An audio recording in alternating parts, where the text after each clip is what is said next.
Our next presenter, his name is Scott Johnson, and I'd like to welcome him on the stage, and the guys have something to play for his introduction. Hello, my name is Vince Cerf. I'm Vice President and Chief Internet Evangelist at Google. And it's my pleasure today to introduce Scott Johnson, the CEO of Spacely Packets in Daytona, Florida. I've had the good fortune to work with Scott for well over a decade now on a variety of internet-related matters. He built 2 solar-powered internet cafes for the Pacific Islands. He's also been working very hard with the Interplanetary Network Special Interest Group on extending the Interplanetary Internet protocols, the bundle protocols, in order to incorporate domain name system lookup, electronic mail applications, and also IPv6 for access to both the V4 and the V6 capabilities of the terrestrial internet.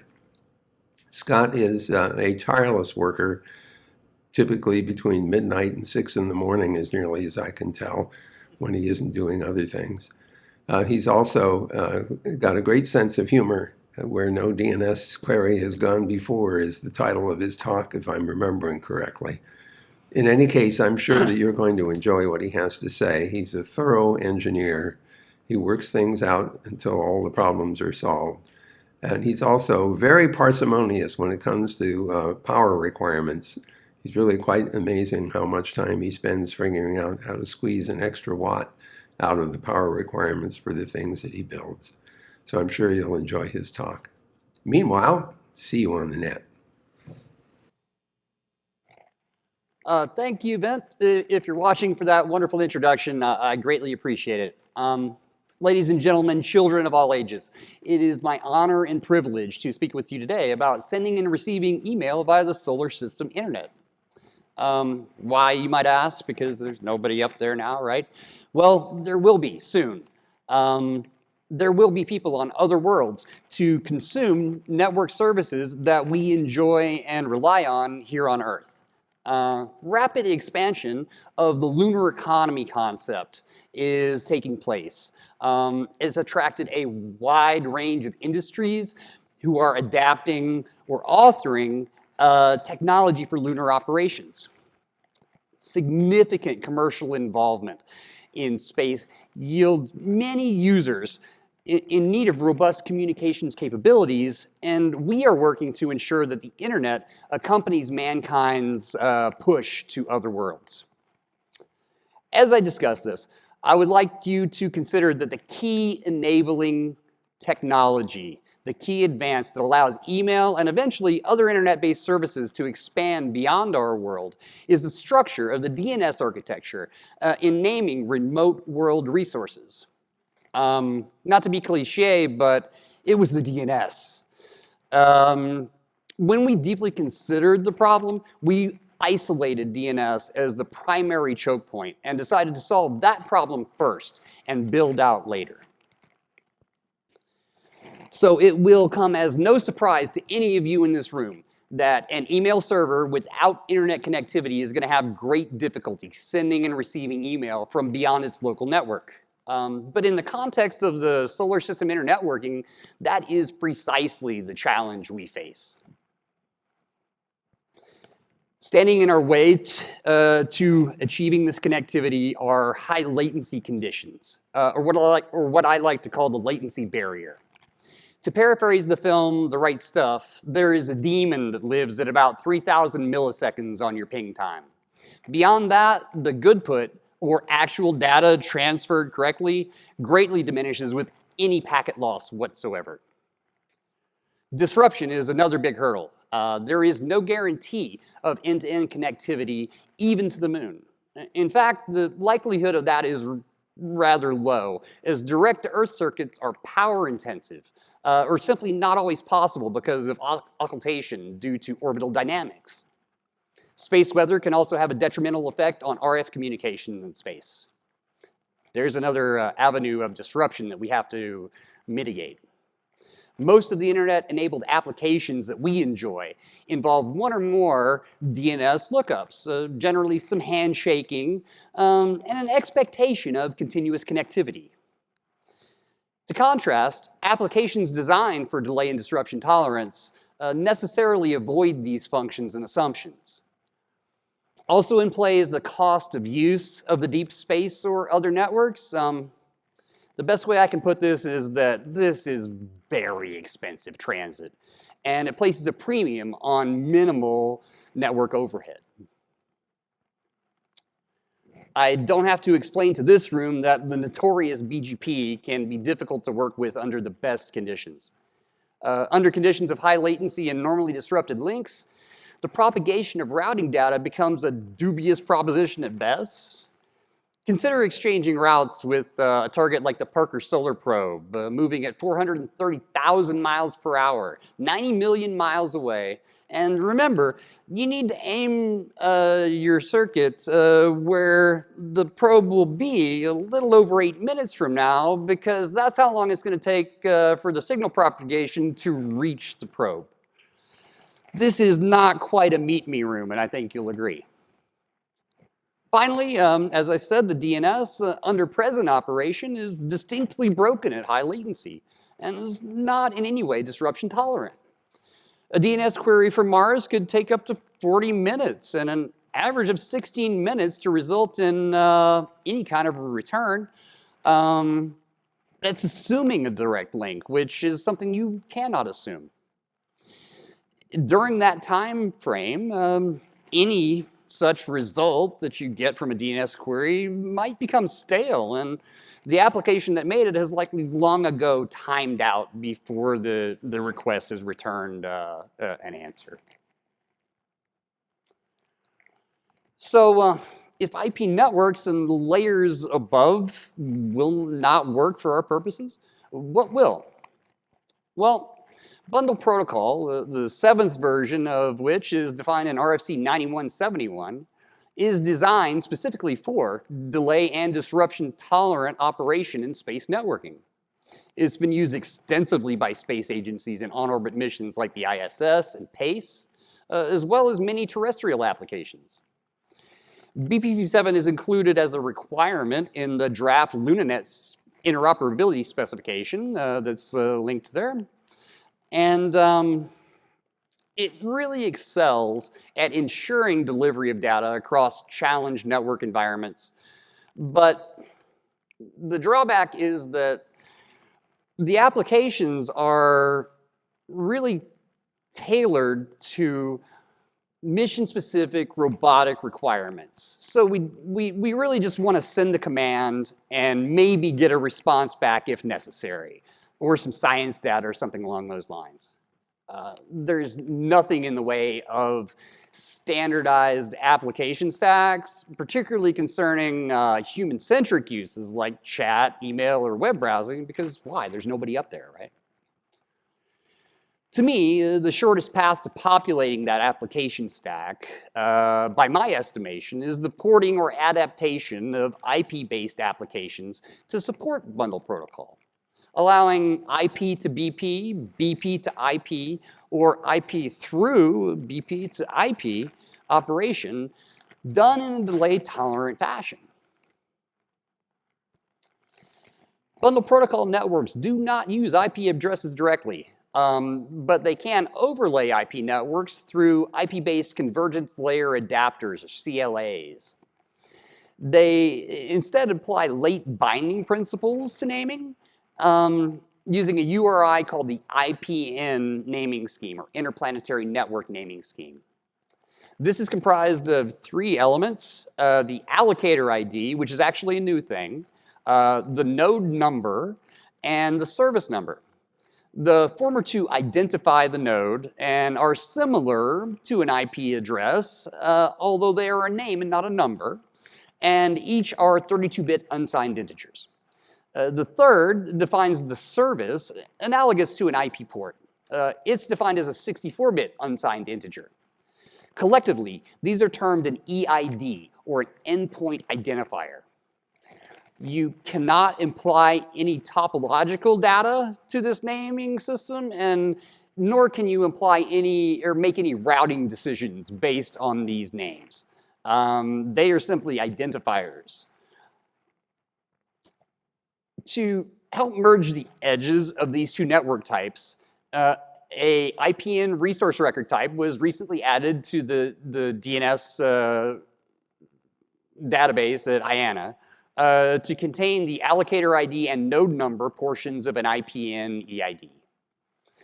This can be used to map a domain name to a BP node, enabling delivery by an application layer gateway to a free-ranging spacecraft. So you may have, in the future, a colonist ship that's going to, say, Mars or Alpha Centauri or Sirius. Depends on how far out your time scale is when you consider the future. And there are other uses of this IPN resource record type terrestrially, primarily among those at present being neighbor discovery to determine where other IP networks are, or where other BP network nodes are on an IP network on the internet. So I imagine many of you are thinking, wait, I thought we were talking about internet on the moon. I want internet on the moon. Trust me, I do too. I've gone to great lengths to ensure that that can happen. And there's lots of good reasons to want that, right? We expect in the years to come that many different operators on the moon and participants in the lunar network, there are going to be a lot of different folks up there doing a lot of different jobs related to mining and other similar operations. Just like here, those folks will need to interconnect to make a coherent segment of internet. Just like here, each will have its own policy, its own hardware, and internal mode of operation. What we need to talk about is how they talk to one another, and this is pretty well a well-solved problem, you know, as evidenced by the people in this room. We just need to instantiate the solution on other worlds. On the lunar surface, IP makes good sense, as there are not the high latency and disrupted conditions which exist in space links. And we already have a robust application stack and code base to draw from, as well as a significantly larger group of skilled operators who can manage IP networks. To a lunar user, accessing resources on the moon, the network will work exactly as the Earth Internet does, as a design goal. Time becomes a critical and interesting component here as well. Time flows faster on the moon than it does on Earth, as general relativity explains that deeper down a gravity well one goes, the slower time moves. The moon's gravity well is just a shade shallower than the Earth's, and so time moves faster. This results in a local time reference becoming a necessity because we cannot rely on the time references we're getting from Earth. To implement that without really expensive and potentially quite heavy atomic clocks in everything we send up there, NTP and its similar protocols seem to be a pretty good solution to distribute that across a local IP network and have stable and synchronized time on this isolated segment of the internet. So if the IP networks don't do the job we want, they won't work as intended. And the BP networks don't do all the things people want to do with the network, well, what then, right? What are we going to do? The answer we've come up with is that we use both, each in the use case where its strengths lie, the correct tool for each job, as I like to put it. The Earth Internet continues operation fundamentally unchanged, but for the addition, some additions to the DNS and the allocation of dedicated IPv6 addresses or network addresses for off-world use. Maybe an RIR-like regulatory body to manage IPN resources and those IPv6 off-world resources for the solar system internet. So later this month, Intuitive Machines will be launching IM2, where among other science payloads, it will be testing an LTE network provided by Nokia, consisting of a cellular base station on the lander, cellular client devices on a small rover and a hopper, which is intended to bounce across the lunar surface. This nation baby network will grow over time. The question is how? It's evident that isolated segments of IP networks that will arise on other worlds will expand in functionality as necessary to support, initially astronauts and then tourists and colonists. Full colonies built would expect a robust internet experience, at least locally on the planet they were on. Bundle protocol-based networks can connect these isolated segments of the internet, relaying data necessary to perform a network request across the cold deep of space. To enable interoperability between these discrete segments, application layer gateways accept IP-based requests and process them to allow delay tolerance before sending the request into the bundle network for remote delivery to a listening gateway on another world. I hereby coin the term IPN XP, or Interplanetary Network Exchange Point, and define it as the place where application layer gateway infrastructure interfaces with the bundle protocol network for deep space delivery to remote IP networks. Be it so named. Solving DNS was, like I said, the critical factor in the eventual design of the application gateway architecture of solar system internetworking. I view it as the key enabler. A solution to providing naming services involves extensions to the DNS system which enable discrete root networks per planet. I'm going to say that again. Discrete root servers on each world. The TLD zones published by these networks will be the same, but the contents vary by locality. Off-world domains contain only limited data. So, for example, .moon has a limited and finite amount of data that's in it on Earth. Envisioned are CNAME records to point to local gateways for off-world domains. Mail exchanger records, which I leverage to enable interplanetary email, and IPN record types to speak to free-ranging spacecrafts. With a prohibition on IP address records such as A or AAA records. World local domains will function just as normal. The internet is the internet and it continues to function in this fashion. So would it be on another world? This will allow robust DNS service and all the things that come along with that to any world where IP networks are deployed, while allowing interoperability between the isolated segments for a variety of IP-based services. Now, will everything just work? No, everything will not just work. It's going to require some significant coding to make all this happen, particularly in the application layer gateways. But since all the DNS queries remain local to their native or their requesting world, DNSSEC operation is simply a matter of implementing a local instance of the trust anchor and other components to service IP networks on the world where we want service.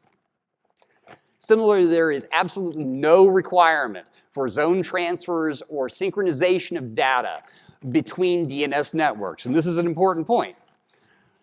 No DNS query or response need leave the world on which it originates. This overcomes the latency barrier in DNS and allows us to properly name resources distributed across many worlds without incurring the penalty and failures of trying to transit those across long distances in space. What you see here is an algorithmic diagram of the DNS solution as applied to SMTP. If you want a closer look or would like to follow along as I describe it, the URL for it is at the top of the screen. Generally, this shows two isolated internet segments connected by a bundle protocol network, detailing the flow of data through the subsystems which complete the solution. Represented are the path the mail takes from end to end and the DNS queries required or possible, and where those queries take place. Note that no DNS query leaves its own world. So until we reach the application layer gateway, this behaves as any email would. The sending MTA looks up the MX record for the destination domain, which indicates the application layer gateway, and sends the mail to the gateway's MTA. Upon receipt, the gateway mail exchanger accepts the mail for local delivery. Hey, okay, that's for .moon. I take .moon. And that local delivery is perfected through custom transport and router declarations in the MTA. Essentially, we handle all mails sent to .moon or x.moon with this fashion.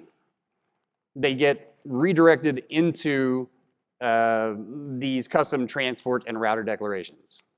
XM, the MTA I used to demonstrate this, pipes the mail, that's a standard old Unix pipe, into Mail Bundler, a shim application which processes it into a bundle and sends it through the bundle protocol agent, BPA, in this case ION, which was primarily developed at the Jet Propulsion Laboratory in NASA over the past 25 years. And it's off into the bundle protocol network to its lunar destination. Once through the bundle protocol network, which is fundamentally kind of transparent to this process, the mail arrives at the lunar gateway, where the shim bundle mailer processes it and pipes it into the local mail transfer agent. That MTA behaves as though a local user just sent the mail and looks up the MX record of base.moon in the lunar DNS. The lunar DNS responds with the IPv6 address of the MX for base.moon, at which point the lunar gateway delivers the mail to the end recipient MTA. The entire first IP transaction occurred on Earth. Data, not packets, data transited the BP network. The entire second IP transaction occurred on the moon. This is important for a couple of reasons. But security in mind, we don't want some kid in his basement turning off life support on the moon base. We don't want somebody DDoSing the bundle protocol network by dumping massive amounts of packets into it, or massive amounts of data. So after a couple of years of diagrams and discussions, it was generally agreed upon by those of us at the IPN SIG that this should work. In theory. The time came to put the theory to test and purge this incredibly complex model out of my brain and into some hardware simulating actual expected network conditions.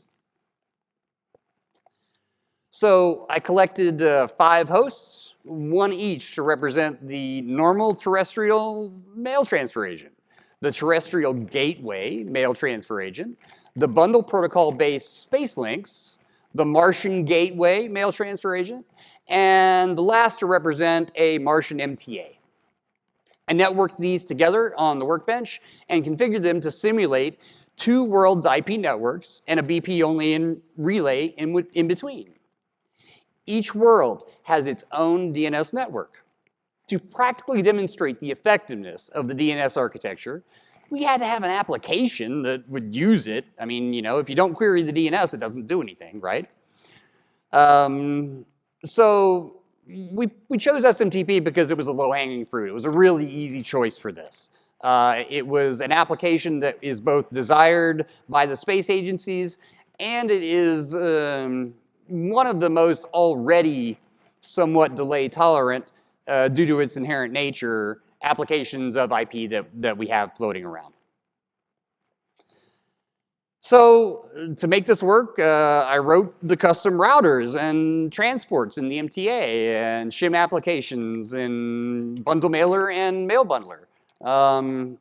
In that vein, you know, I'm a network engineer and not so much of a programmer, a C programmer particularly, but I had to teach myself C to perform all of the work that I have done through this process. So My C may not be the best, but there are a lot of other programmers that can look at this, and that's why open source is generally the best way to do these types of things, IMHO.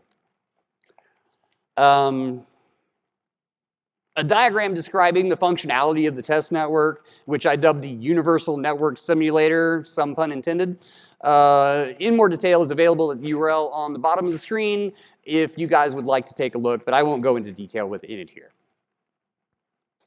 So here's a look at the prototype Universal Network Simulator in its native environment. All 5 hosts are pictured here. Custom operating systems, meaning kernels and user spaces, were built for the RISC-V, 32-bit ARM, 64-bit ARM, and 64-bit AMD hosts, which comprise this network. As you can see, we have Senator Sanders there standing up saying, hey, please pay attention. So what did we learn? Well, the architecture really does indeed work. To the left, we can see a screenshot of the mail headers of the first email, which successfully transited the simulated interplanetary network. Now, I got to time out for a minute because I understand that I may have offended some of you by my use of Alpine. And for that, I'm truly sorry, but please understand that the choice of mail user agent has no effect on interplanetary operation. If you wish to implement webmail for your lunar base, so be it. If you want to access that mail via POP3 or IMAP from the lunar base, go for it. Or if you want to use a local MUA like Mutt, Elm, even Alpine, you are not limited in this regard. We likely have at least one person out here in the audience who uses Emacs as the mail client, and to them I have to say, Kupla! Today is a good day to code. So after the success of plain text email from XM to XM in the simulated multiplanetary environment, we decided to try a more robust test, connecting a gateway to the real internet, connecting a BP network behind that gateway, and sending email from the public internet to this off-world domain on a host not connected directly to the internet, and back again. Since .moon and .mars are not real domains yet, using them for this test was completely ruled out. Instead, the domain sol.int was graciously provided for testing, it having been registered many moons ago by the Consultative Committee on Space Data Systems for potential off-world naming purposes. A mail exchanger, an MX record, was added for luna.sol.int, as well as a text record with SPF data for the same domain.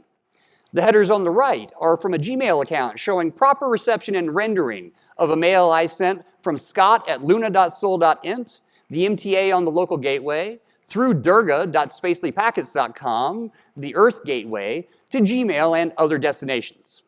One cannot look up an A or AA record for luna.sol.int, as there is none.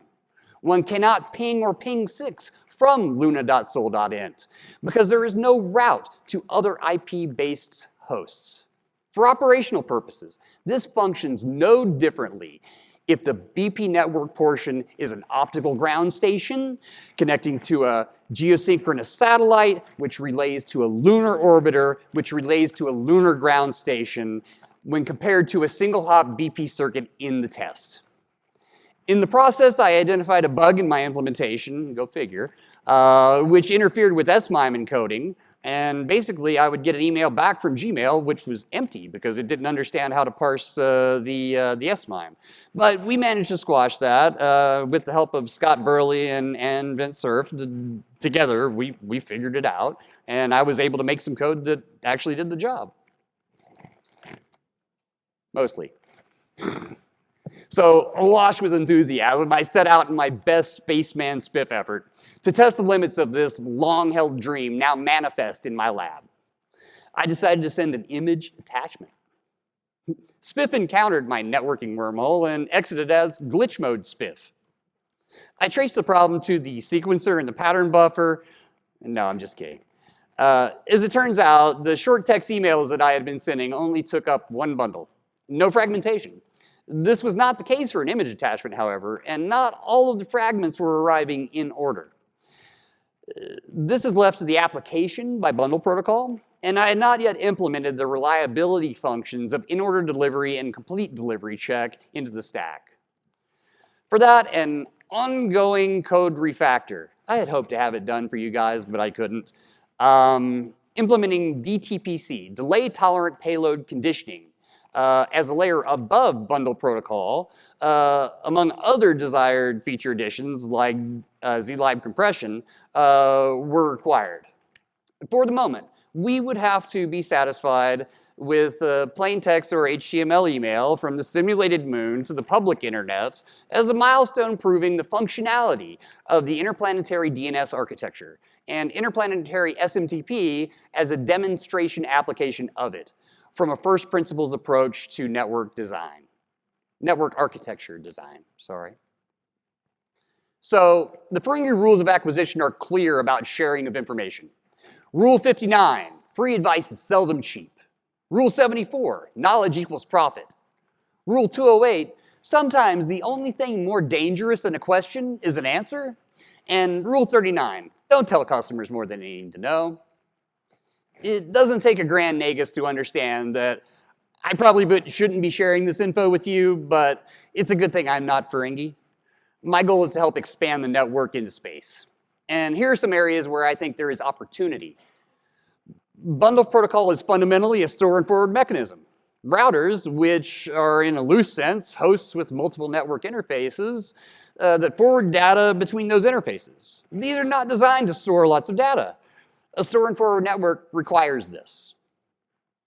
Just as CDNs and content providers cache data on the eyeballs network edge, so there's a need to cache data on the terrestrial network edge. This applies to lunar operations as well, and there will likely be a need for pure data storage services which speak bundle protocol. Orbital relays are exercises in capacity building. Presently, capacity in the near and deep space networks are highly oversubscribed. As we have learned over the years from putting computers on the International Space Station, cosmic rays and solar storms can wreak havoc with hardware that is not radiation tolerant or radiation hardened. Additionally, every watt counts, so power efficiency for lunar network gear will be at a premium. Optical capacity from Earth to cislunar space is necessary. There is the LCOT project to accelerate this development, and if you search NASA LCOT, you'll find that. This is pure backbone building, and this is fundamentally a telescope with a pawn in it. There's more work to do to port internet applications like SMTP to operate over the interplanetary DNS and application layer gateway architectures. Web, chat, rsyslog come to mind as suitable for early application layer gateway development. Finally, bundle protocol is constantly being improved by the CCSDS and the IETF on an ongoing basis. I personally have added IPv6 convergence layer support, neighbor discovery, and a few other components to the ION reference implementation from JPL. I was asked when the time to get involved is. I started several years ago, if that answers your question adequately. New solutions take time to develop. Luckily, the planning horizon of space missions is longer than most network deployments, and those plans generally are made on present standards or what can reasonably be created in time for deployment. This leaves a window of opportunity, but also the responsibility of early release and standardization of new ideas to ensure interoperability. I want to thank you all for your time in sharing my journey today, and I hope you've enjoyed the talk. If you would like to contact me on this or related topics, I spend most of my time at a network operations console, so email is an excellent way to reach me using the address on the screen. RFC 9171 details the latest version of bundle protocol, a product of the delay tolerant networking work group of IETF. And finally, the QR code on the screen will take you to the Interplanetary Networking Special Interest Group website, where you can find a wealth of information on the Solar System Internet Initiative. I particularly recommend the IPN SIG Academy lecture series to get up to speed, as well as joining the Projects Working Group, where we convene to discuss development efforts monthly. IPN SIG is the interplanetary chapter of the Internet Society as well, and a registered 501c3. If you are so inclined to support our efforts, which help make the technical advances presented today possible, all donations to the IPN SIG are tax deductible and can be made by following the donate link at the site above. Live long and prosper, and thank you. Scott, thank you, Scott. Thank you, Scott. That was fantastic. Thank you very much. Thank you. We do have some online questions. One online I'll question. take them if we have time. We can bang out one real quickly, I think. From Ross Tajor, when you say the DNS routes will have the same TLD zones but different content, do you mean example.com could resolve differently in two places? Yes.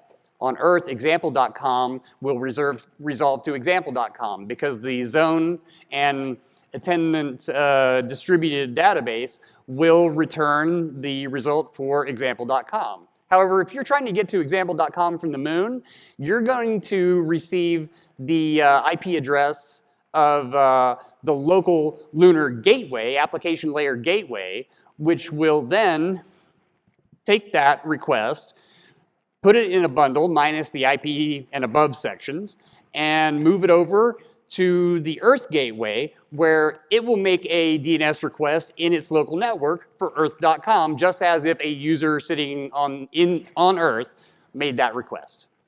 Does that answer your question, sir? I don't know if they're going to reply or not, but yeah.